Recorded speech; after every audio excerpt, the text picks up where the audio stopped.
हेरौँ है साथीभाइहरू, आज त हल्का यहाँ पुत्का कटाइ हुँदैछ है घरको। यसो दबाईको लागि काटेको कि यहाँ हेरौँ है। म त यहाँको भोरिरहेको छु, एउटा भोरि नआँटेको रहेछ हो, अरू त सबै भोरिसकेको रहेछ। र हेर्दै जानुहोस् कति चाहिँ आउँदो रहेछ ल, एकदम अर्जिनल म है। कसैलाई चाहियो भने भन्नुहोस् है, मात्र 3000 क्वार्टरको। अन्त देखाऊ। यहाँ अलिक लामो भएछ स्टिक।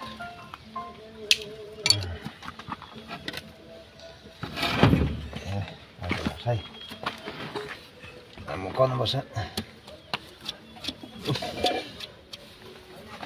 देखाइदेऊ भित्र।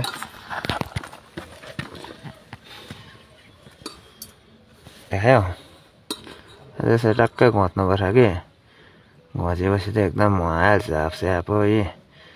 पुत्का त मार्नु भएन नि त हो, त्यो भएर त एकदम जोगाएर काट्नुपर्छ यसरी हो। अब यसलाई यहाँ मुनि राख्दा पनि हुन्छ, यहाँ आफै गरिहाल्छ।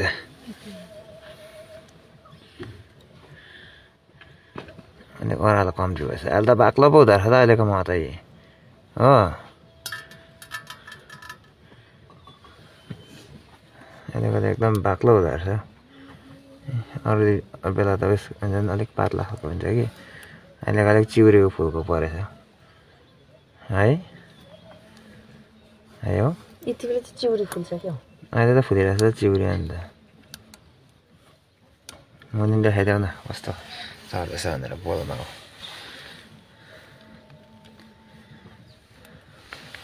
यहाँभित्र हेरौँ, उहाँ चाहिँ